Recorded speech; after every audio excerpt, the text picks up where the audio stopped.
अस्सलाम वालेकुम रहमतुल्लाहि वबरकातुहू। मोअज़्ज़िज़ सामीन, पिछले दिनों फेसबुक में एक वीडियो वायरल हुई थी जिसमें एक आलिम दीन लोगों से एक सवाल पूछ रहे थे।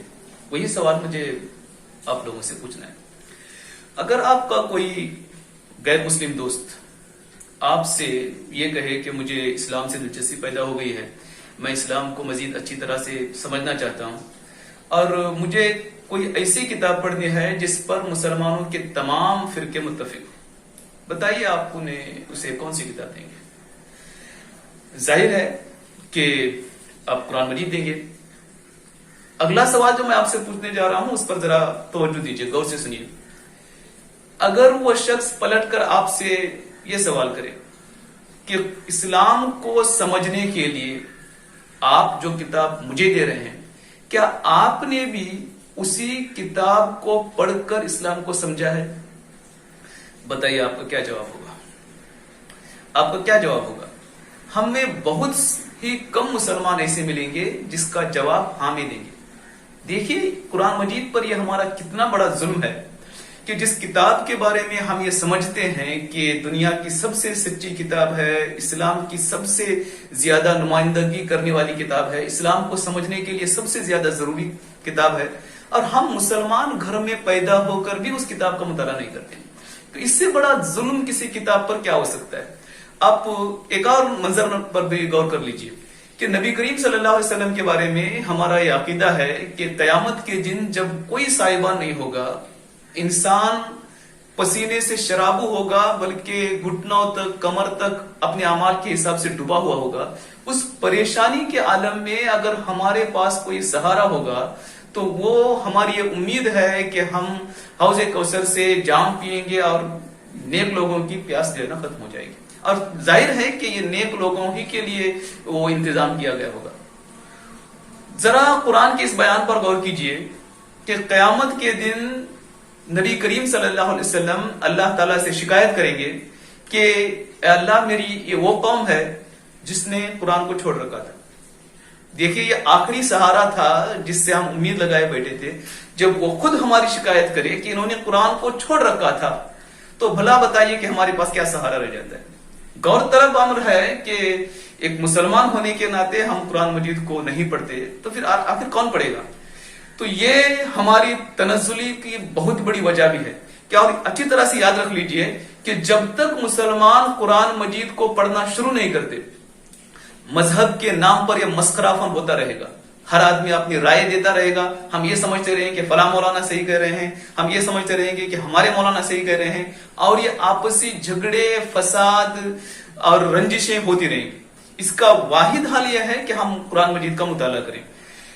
कुरान मजीद के अगर आप दूसरे सूरे का ही मुताला करेंगे, सूरा बकरा में जो यहूदियों की उस वक्त की हालत बयान की गई है, बैन वही हालत ही आज मुसलमानों की है।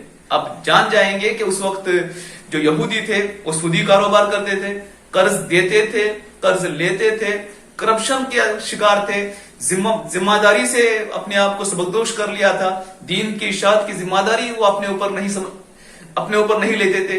हर किस्म की बुराई, धोखा देना, तिजारत में डंडी मारना, तमाम बुराइयां उनके अंदर शामिल थी, और वो समझते थे कि हम मुसलमान हैं और हम जन्नत में जाएंगे। आज मुसलमानों की वही हालत है। कुरान से दूरी की वजह से हर गुनाह में मुसलमान आज मुब्तला है, और ये दिल में इरादा किए बैठा है कि मैं तो मुसलमान हूं, मैं ना जन्नत में जाऊंगा तो और कौन जाएगा। यही हालत यहूदियों की थी।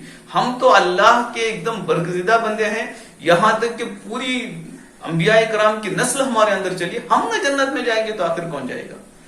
तो ये जो तसव्वुरात हमारे अंदर पैदा हो रहे हैं, ये कुरान से दूरी की वजह से। और अच्छी तरह समझ लीजिए, उलमाए किराम ने अपनी जिम्मेदारी बहुत अच्छी तरह से अदा कर दी है। हमें अरबी नहीं आती, बल्कि कहना यह चाहिए कि हमने अरबी सीखी नहीं। एक आदमी जो कन्नड़ सीख सकता है, उर्दू सीख सकता है, अंग्रेजी सीख सकता है, बताइए अरबी क्यों नहीं सीख सकता? और हमारी इस मजबूरी को भी उलमाए किराम ने बहुत अच्छी तरह से अदा किया है कि बेशुमार तफासिर उर्दू जबान में मौजूद है। अगर इसके बावजूद भी अगर हम इसको मुताला नहीं करते, तो ये न तो उलमाए किराम पर हम दोष दे सकते हैं, न ही अल्लाह ताला ने हमारे लिए हिदायत के लिए कोई जगह बाकी रखी है। کہ جتنی بھی ہدایت کے طریقے ہو سکتے تھے اللہ تعالیٰ نے تمام سہولیات ہمیں دے دیا. انبیاء کرام کو بھیجا, قرآن مجید کو بھیجا, علماء کرام سے اس کو تمام زبانوں میں ترجمہ کرایا, تفاسیر لکھوائیں. اس سے زیادہ تو اور کوئی کرنے کی ضرورت بھی نہیں تھی. اگر ہم نے اس کا مطالعہ نہیں کیا تو ہم نے اس کی غلطی کی, اور قیامت کے دن اللہ سبحانہ و تعالیٰ ہم سے یہ کہے گا کہ تمہارے نبی یہ شکایت کر رہے ہیں کہ تم نے قرآن کو چھوڑ رکھا تھا. تو بتائیے ہمارے پاس کیا جواب ہوگا. تو میں بالخصوص معاشرے کے پڑھے لکھے لوگ جنہوں نے اپنی زندگی کے 20 سال 25 سال پڑھنے میں اور پھر 60 سال کی زندگی کے لیے پڑھنے میں گزارے, دن میں 1 گھنٹہ دیجئے, قرآن مجید کا مطالعہ کیجئے. آپ قرآن مجید کو سمجھیں گے, آپ بدلیں گے, آپ کی زندگی بدلے گی, پورا معاشرہ بدلے گا, دنیا بدلے گی.